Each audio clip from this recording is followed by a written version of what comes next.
분명 교회 안에는 두 부류의 사람이 있을 것입니다. 오늘 말씀에서 읽었던 것처럼 호산나를 외치며 예수님을 하지만 그저 외치기만 하는 사람이 있는가 하면 예수님을 평생 주님으로 모시고 섬기며 따르는 사람들이 있습니다.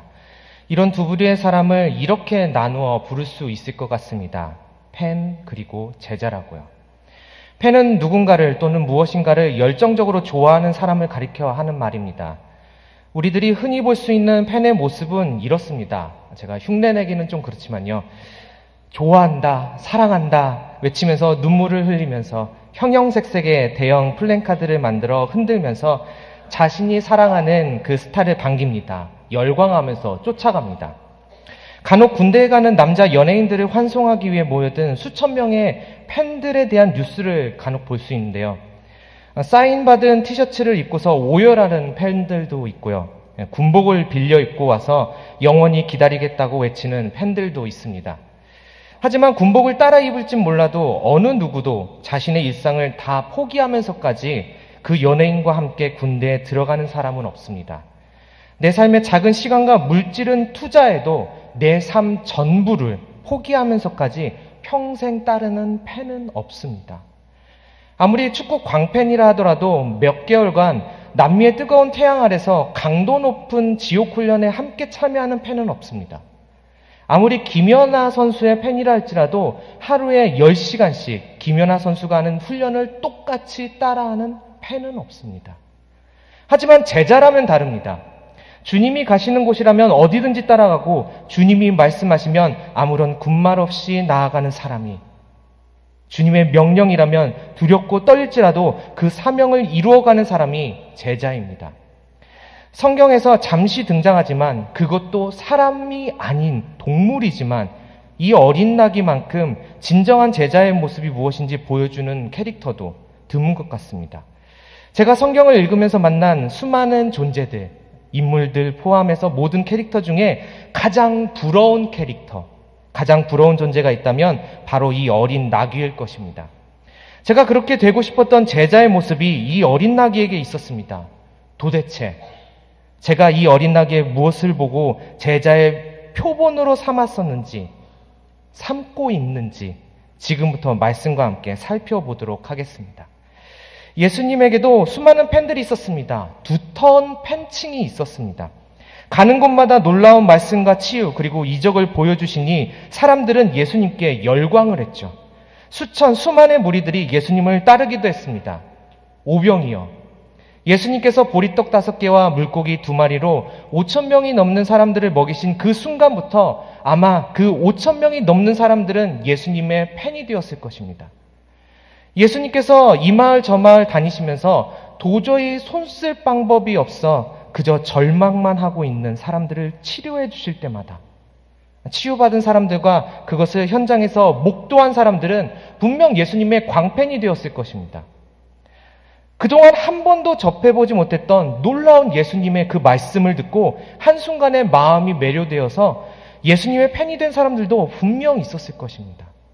이렇게 예수님의 팬은 많았습니다. 어디를 가든지 수많은 군중이 뒤따르고 있었기 때문에 예수님을 뵙는 것조차 쉽지 않았었으니까요. 얼굴을 보는 것조차 얼마나 힘들었으면 삭개오는 나무 위에 올라가서 예수님을 배워야만 했겠습니까? 항상 예수님의 주변에는 수많은 팬들이 있었습니다.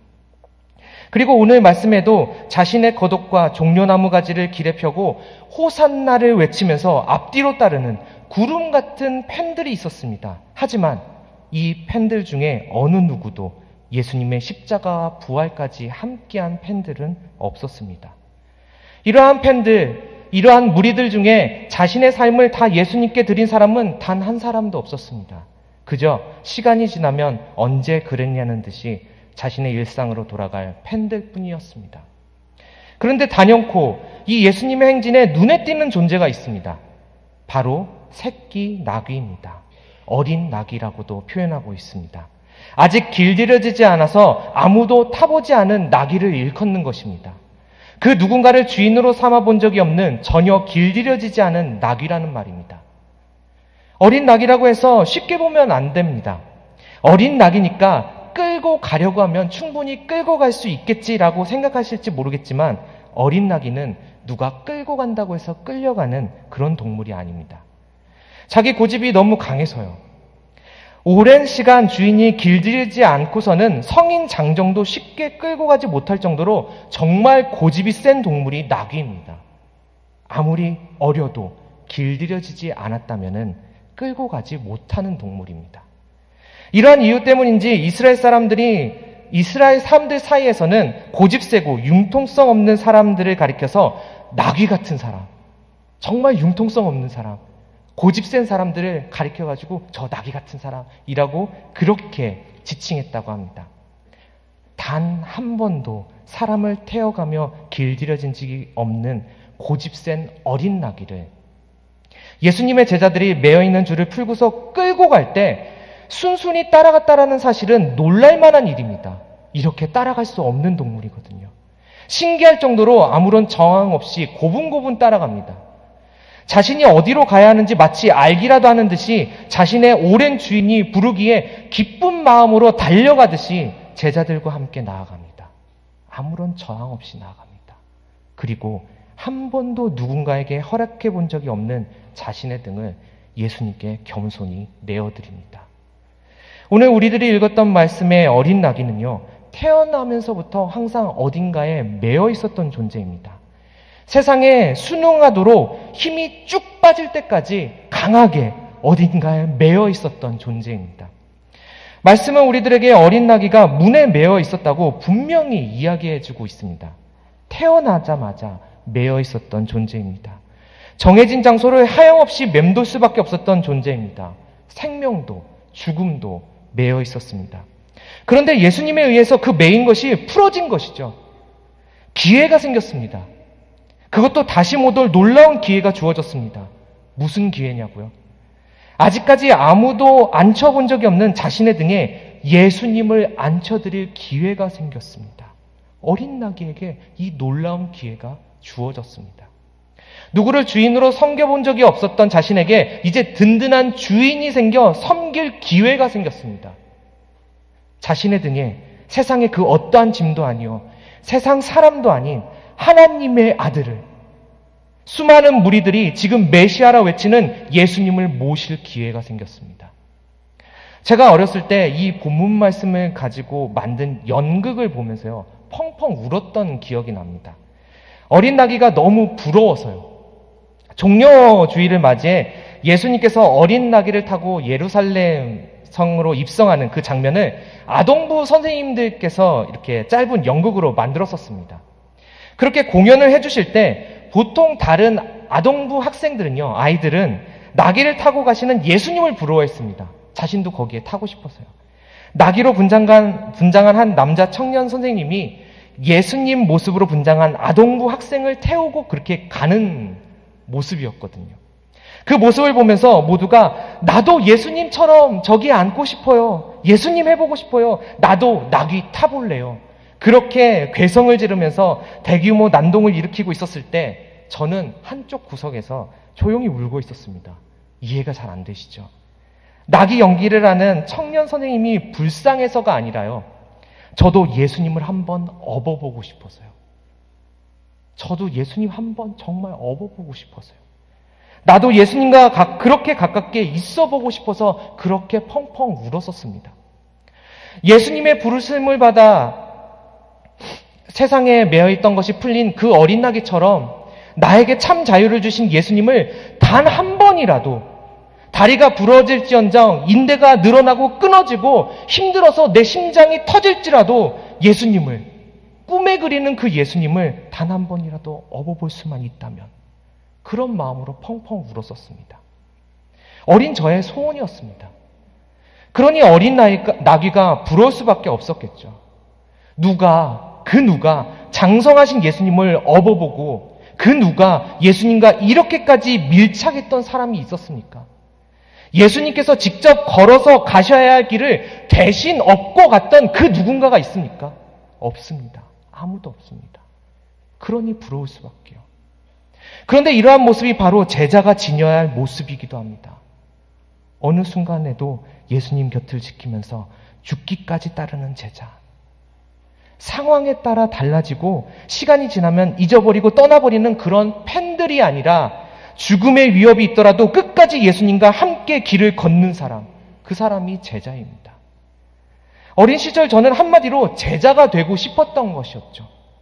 어린 나귀에게서 찾을 수 있는 이러한 제자의 모습, 이것뿐만이 아닙니다. 또 있습니다. 오늘 본문 말씀의 내용처럼 예수님께서 어린 나귀를 타고 예루살렘 성전으로 들어가셨던 데에는 분명한 이유가 있었습니다. 바로 성경에 나온 예언을 이루시기 위해서였습니다. 스가랴 9장 9절 말씀을 보면 다음과 같이 말씀하고 있습니다. 도성 시온아 크게 기뻐하여라. 도성 예루살렘아 환성을 울려라. 내 왕이 내게로 오신다. 그는 공의로우신 왕, 구원을 베푸시는 왕이시다. 그는 온순하셔서 곧 나귀 새끼인 어린 나귀를 타고 오신다. 스가랴는 온 인류를 구원하실 메시아, 곧 구세주가 이 땅에 오셔서 우리들을 구원해 주실 것을 말하고 있습니다. 그리고 그 메시아는, 구원자는 곧 나귀 새끼인 어린 나귀를 타고 오신다고 예언합니다. 지금 예수님은 십자가를 지시기 전에 그 예언을 그대로 이루고 계셨던 것입니다. 예언의 말씀을 조금이라도 아는 사람이었다면 누구라도 어린 나귀를 타고 예루살렘 성전으로 들어가시는 예수님의 모습을 보고 예수님 저분이 메시아로 오셨구나. 저분이 구원자시구나. 드디어 구세주가 오셨구나 하면서 한눈에 알아볼 수 있었을 것입니다. 스가랴의 이 예언은 모든 이스라엘 사람들이 다 알고 있는 예언이거든요. 그러니 사람들이 예수님을 향해 호산나를 외쳤던 것이죠. 호산나가 무엇을 의미하는지 모두 잘 알고 있습니다. 우리를 구하소서, 우리를 구원하소서. 사람들은 지금 스가랴의 예언대로 어린 나귀를 타고 오시는 예수님이 우리의 구원자, 메시아라 확신하면서 구원해달라고 외치고 있습니다. 제자란 이런 것입니다. 어린 나귀처럼 그냥 내가 걸어가기만 해도 예수님의 메시아 되심이 드러나고 그냥 내가 살아가는 모습만 세상에 보여줘도 예수님이 하나님의 아들이시오 우리를 구원하시는 구세주 되심을 증거할 수 있는 존재가 제자입니다. 세상에 확성기를 대고 예수님을 믿으라고 외치지 않아도, 세상에 예수님을 믿으라고 끊임없이 전단지를 뿌리지 않아도 마치 어린 나귀가 스가랴 선지자의 예언대로 그냥 예수님을 등에 업고 태우고 걸어간 것만으로도 예수님이 누구신지 온 세상에 알릴 수 있었던 것처럼 그저 말씀 한 구절, 그 말씀 한 구절이라도 삶 속에서 살아낸다면 저도, 여러분들도 예수님의 제자로서의 삶을 살아가는 것입니다. 그런데 우리들은 제자가 되려고 하지 않습니다. 아니, 엄연히 따지면 우리는 팬조차 되려고 하지 않습니다. 팬은 강하게 좋아하는 마음과 열정이라도 있죠. 지대한 관심을 가지고 내 시간과 열정을 쏟아붓기라도 하죠. 그런데 우리들의 모습을 되돌아보면 우리들에게 그런 열정이 있는지 의심이 들 정도로 냉랭하게 끝이 없습니다. 주님을 향한 마음을 다한 찬양도, 불같은 열렬한 기도도, 말씀에 대한 깊은 사모함도 없어 보일 때가 너무나도 많습니다. 언제부터인지 모르겠지만 대한민국의 교회들이 어린 나귀와 같이 예수님을 등에 업고 예수님께서 원하시는 길로 걸어가는 삶을 꿈꾸질 않습니다. 어린 나귀와 같이 말씀 한 구절 살아내는 삶을 꿈꾸지 않습니다. 어린 나귀라는 존재가 초라해 보이고 연약해 보이고 볼품없어 보이기 때문일 것 같습니다. 말씀 한 구절 지키는 것보다 눈에 보이는 더 큰 것을 바라면서 살아가기 때문일 것입니다. 꿈을 꾸더라도 적어도 전쟁에서 승리한 왕을 태우고 입성하는 멋진 군마 정도를 꿈꾸지 어린 나귀, 그 볼품없는 어린 나귀를 꿈꾸진 않을 것 같습니다. 어린 나귀보다는 더 멋지고 힘있어 보이는 군마를 꿈꿉니다. 온갖 무기와 아름다운 장신구로 치장한 멋진 말처럼 되고 싶지, 키도 작고 보기에도 초라한 어린 나귀처럼 되고 싶어하는 사람은 아무도 없을 것입니다. 보다 크고 보다 화려하고 보다 내세울 것이 있는 그런 사람이 되고 싶어합니다. 우리 모두가 그렇습니다. 우리들은 간혹 이런 착각을 합니다. 내가 또는 우리들의 자녀들이 멋지게 성공해서 이 세상 속에서 빛나면 예수님을 더 잘 증거할 수 있을 것이라고 말입니다. 내가 잘 돼서 높은 직위에 오르거나 유명세를 타면 우리들의 자녀들이 성공하면 예수님을 더 잘 드러낼 것으로 생각을 합니다. 물론 틀린 말은 아닙니다. 하지만 중요한 것을 놓치고 있습니다. 저도 예전엔 이와 비슷한 생각을 했었습니다. 어떤 식으로 생각을 했었는지 제가 말씀드리기 위해 제 과거에 대한 이야기를 조금 하려고 합니다. 지난번에 담임 목사님께서 제 얘기를 할 때마다 깜짝깜짝 놀라게 한다고 말씀하셔서 되도록이면 제 이야기를 안 하려고 하다가 딱 오늘을 마지막으로 그렇게 이야기하도록 하겠습니다. 지금부터 제가 드리는 말씀은 제 신세 한탄도 아니고요. 자랑도 아님을 먼저 밝힙니다. 제가 몇 년 전까지만 하더라도 이런 생각을 했었습니다. 세상에서는 아무도 알아주지 않는 그저 평범한 목사의 모습이 아니라 예전에 가지고 있었던 세상적으로 성공했을 그때처럼 좀 더 높은 직위에 사회적 영향력 있는 사람이었다면 제가 전하는 말씀에 사람들이 더 귀를 기울이고 더 영향력이 있진 않을까 하는 그런 생각을 했었습니다. 차라리 제가 20대 초반에 한 회사의 CTO, 다시 말씀드리면 최고 기술 경영자로서 수백억씩 벌어들였을 때 그 IT 회사를 힘들더라도 끝까지 제가 유지할 수 있었더라면, 지켜냈더라면 세계의 인공지능 게임 엔진 개발자가 채 9명도 되지 않았을 때 그 중에 한 명으로서 세계 곳곳의 대형 게임 회사에서 스카우트 제의가 들어왔었을 때 단호하게 거절하지만 않았더라면 유럽 전체 조명 30%를 차지하는 유명한 조명회사가 있습니다. 그 조명회사에서 평생 먹고 사는 거 걱정 안 하도록 해줄 테니까 우리 개발 책임자로 와달라고 했을 때 그것을 받아들였다면 2000년도 끝나지 않았습니다. 더 있습니다. 2000년도 밀레니엄 당시 제가 아이디어를 하나 내서 진행했던 보안 프로젝트가 하나 있습니다. 그 프로젝트로 제가 꾸렸던 팀이 대한민국 신지식인상을 수상했을 때 여기저기 강연 다니면서 유명세라도 떨쳤더라면 이 중 무엇 하나라도 붙잡고 있었다면 지금까지 붙잡고 있었다면 복음을 전할 때 지금보다 더 큰 영향력을 발휘할 수 있지 않았을까 하는 생각을 한 적이 있었습니다. 제가 목사 한 수 받을 때요. 목사는 청빈해야 된다는 생각에 제가 가지고 있는 물질을 얼마를 상상하시든 아마 우리 성도님들이 상상하는 것보다 많을 거라 생각합니다. 그 물질을 주변에 어려운 이웃과 교회와 그리고 함께 신학을 공부한 친구들을 돕는 데 쓰고 사회에 환원할 수 있는 것들은 다 환원하고서 통장 잔고를 제로로 만들었었습니다. 그때 왜 그랬는지 모르겠지만 제가 생각이 짧았던 것 같습니다. 지금처럼 청년들에게 간식 한번 제대로 사줄 수 없는 그런 무능력한 목회자가 아니라 그런 목사가 아니라 예전처럼 세상적으로 잘 나갔을 때 뭐 하나라도 등에 업고 많던 그 물질을 조금이라도 남겨두었더라면 더 크게 사역을 감당할 수 있지 않았을까 하는 그런 잘못된 생각을 했었던 적도 있습니다. 내가 유명한 덕에, 내가 잘난 덕에, 내가 부유한 덕에 사람들에게 더 쉽게 말씀을 전할 수 있을 것이라고 착각했었습니다. 무언가 왜곡된 생각을 했었습니다. 그런데요, 한번 생각해 보십시오.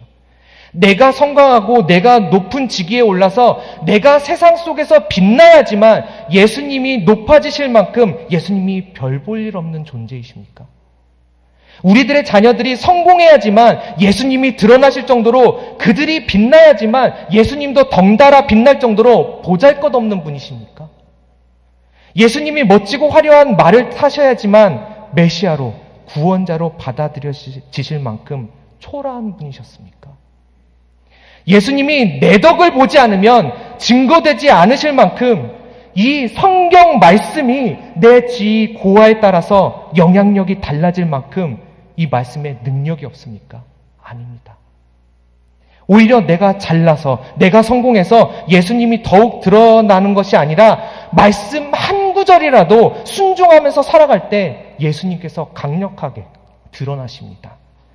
내가 빛나서 내가 영향력이 있어서 말씀의 능력이 더해지는 것이 아니라 어린 나귀처럼 예수님만을 내 삶의 주인으로 삼아 등에 업고 섬기면서 말씀 한 구절을 삶 속에서 살아낼 때 말씀의 능력이 이 세상 속에서 드러나게 됩니다. 만약 제가 목사임에도 불구하고 전하는 이 말씀의 능력이 없고 제 삶을 통해서 예수님을 드러내지 못하고 있다면 그것은 제 모습이 부족하고 보잘것없어서가 아니라 삶 가운데 말씀 한 구절을 온전히 살아내지 못하기 때문일 것입니다. 어린 나귀와 같이 순종하며 말씀 한 구절 제대로 살아내지 못하기 때문일 겁니다. 대한민국에 성공한 크리스천이 없어서 예수님이 덜 드러나는 것 같으십니까? 아닙니다. 성공한 크리스천들은 날이 갈수록 증가합니다. 인구 센서스 조사에 의하면 지역 대비, 그 공간 대비 크리스천 비율이 가장 높은 곳이 어딘 줄 아세요? 강남입니다. 강남이 제일 높습니다. 크리스천 비율이 제일 높습니다. 성공한 크리스천은 정말 많습니다. 그런데도 이 세상 가운데 복음이 예수 그리스도가 드러나지 못하고 오히려 예수님의 이름이 실추되는 것은 권세자나 부자가 없어서가 아니라 어린 나귀와 같이 말씀 한 구절을 삶으로 살아내는 제자가 없기 때문입니다. 어린 나귀에게 무엇이 있었습니까? 몸뚱아리 하나뿐입니다. 그저 보잘것없는 그러한 존재입니다. 어립니다. 그래서 할 줄 아는 것도 능숙한 것도 없습니다. 아무것도 없습니다. 그저 주님께서 쓰시겠다고 하신 그 말씀에 따라 나섰을 뿐입니다. 주님이 필요하시다고 말씀하실 때 마음껏 사용하실 수 있도록 자기 고집을 꺾고 예수님을 내 삶의 주인으로 삼아 등을 내어드렸을 뿐입니다.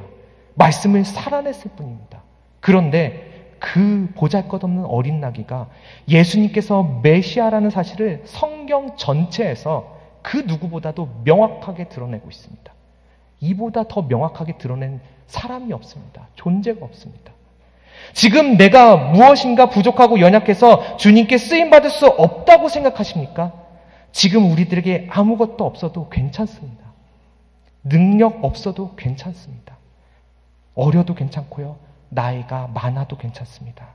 그저 예수님을 예수 그리스도를 주인 삼아 말씀 한 구절이라도 살아내는 삶만 있다면 우리는 그 누구보다도 가치 있는 예수 그리스도의 제자인 것입니다.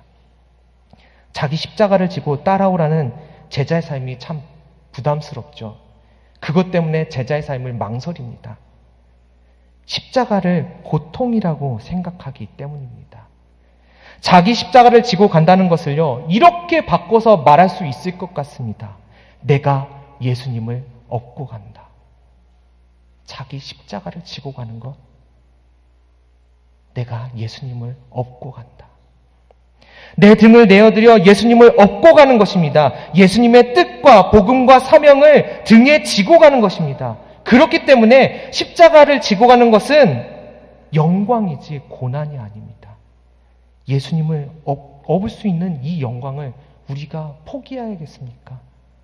절대로 이 영광만큼은 포기하지 마십시오. 자기 십자가를 지고 가는 이 놀라운 영광의 자리.